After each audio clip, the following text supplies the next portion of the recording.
Hello, my name is Daniel.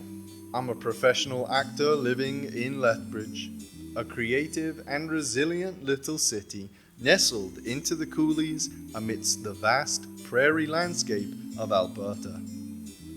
This city, its people and views have stolen my heart over the years, much like the works and words of a certain poet, William Shakespeare. Welcome to Thy Bard Shakesonnet, where I sit down with a handful of local Lethbridge artists like myself to both shake down and shake up a handful of Shakespeare's age-old sonnets. Each artist and I will discuss a single sonnet over the course of an episode before creating our very own in the next. 1, 2, 1, 2, 3, 4.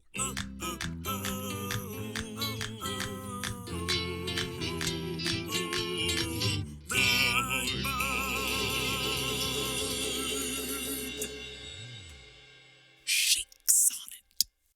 In this episode, we are shaking down none other than William Shakespeare's 117th sonnet. But we needn't do so alone. Oh no! Please join me in welcoming Brent Clark. Brent Clark was born in Woodstock, New Brunswick, but grew up in Coaldale, Alberta. He graduated with his BFA in Drama Performance from the University of Lethbridge in 2020. Over the last 3 years, he's been developing his skills as an actor, improviser, and intimacy/fight coordinator. Brent loves storytelling and bringing characters to life on stage. Thank you so much for being here with me, Brent. And thank you to everybody tuning in. I do want to take a moment to acknowledge that we are on Treaty 7 territory, which is also home to Métis Nation Region 3. First things first, let's take a look at Sonnet 117 in its entirety. Accuse me thus, that I have scanted all, wherein I should your great deserts repay, forgot upon your dearest love to call, whereto all bonds do tie me day by day, that I have frequent been with unknown minds, and given to time your own dear purchased right, that I have hoisted sail to all the winds, which should transport me farthest from your sight, book both my wilfulness and errors down, and on just proof surmise accumulate, bring me within the level of your frown, but shoot not at me in your wakened hate, since my appeal says I did strive to prove the constancy and virtue of your love. What does this sonnet mean to you? What stands out to you in it? Yeah. So for me, it's a poem of gratitude. I kind of apply it to famous boxers. Like they always recognize their coaches and all that stuff too. Like the people that are always literally in their corner. Yeah. And I think that's where that expression comes from. Right. But being grateful for the people that are with you through the thick and thins of things. So. Did you know Lethbridge boxing legend Kai Yip passed away in 2017? Yip was inducted into the Lethbridge Sports Hall of Fame, the Alberta Sports Hall of Fame, and the Canadian Boxing Hall of Fame, racking up an impressive 90 wins and 12 losses in a 5-year boxing career. I don't know. You could also throw this stuff in a courtroom. Like this stuff could be in a drama. This stuff could be pretty much anywhere. So. Yeah. Well, let's give the first stanza a read and see what stands out to us. Accuse me thus, that I have scanted all, wherein I should your great deserts repay, forgot upon your dearest love to call, whereto all bonds do tie me day by day. Awesome. So what stands out to you in this first stanza, lines 1 through 4? You are accusing me that I am indebted to your gifts that you have given me. What color does this first stanza make you think of? Brown. Because I think of the literal sense, a rope or a ball and chain or like some anchor that is holding them there. Yeah. So to summarize that, I'm saying brown. Let's go with brown. Because rope is typically brown. Yeah, absolutely.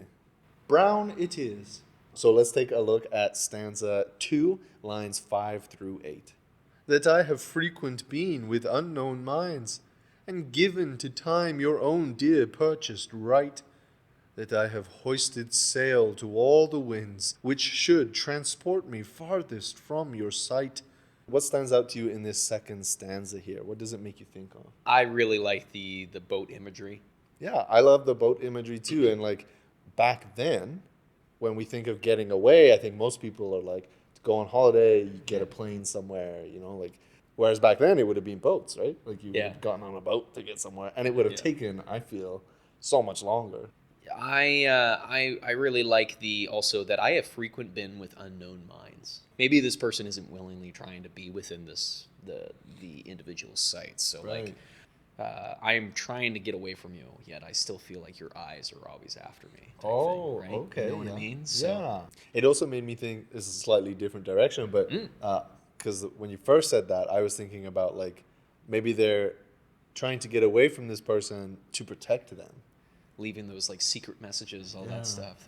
They're going through the garden, and all of a sudden they find like a weird, note that's just been like, wait, this was delivered today? What color does this second stanza make you think of? Blue. Blue. Yeah, the ocean. The ocean. In reality, I was thinking still about the sails and Right. the boat imagery. Blue it is. Let's take a look at stanza 3, lines 9 through 12. Book both my willfulness and errors down, and on just proofs surmise accumulate.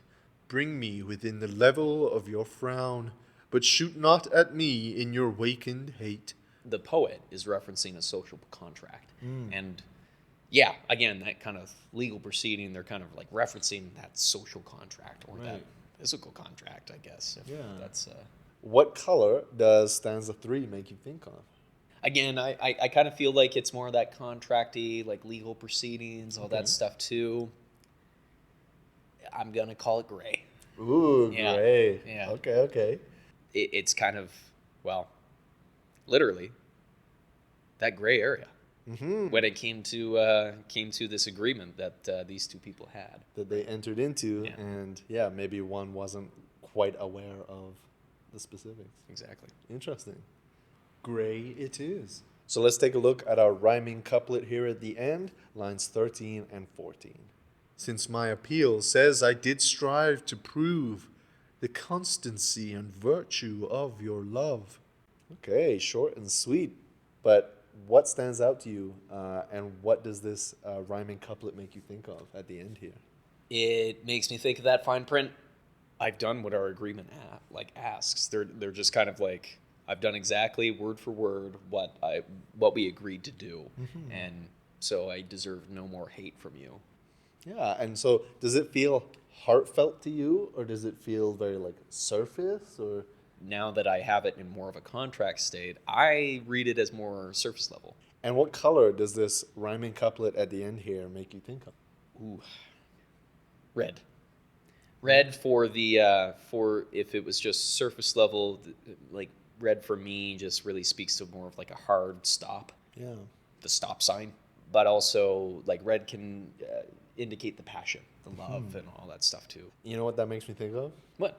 It makes me think of like a signed seal. Yeah, on like an old-timey contract or letter, you know? That's what that makes me think of. We got everything right here, right now. That's good.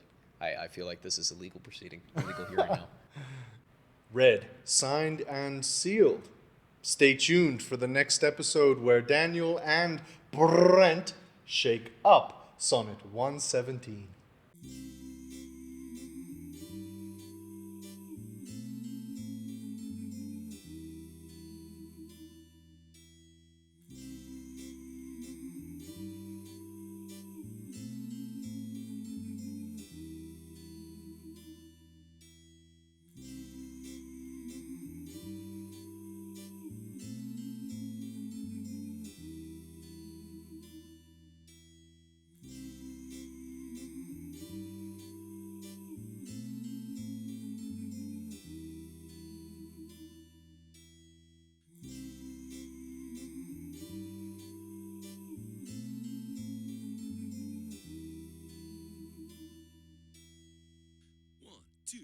2, 3, 4.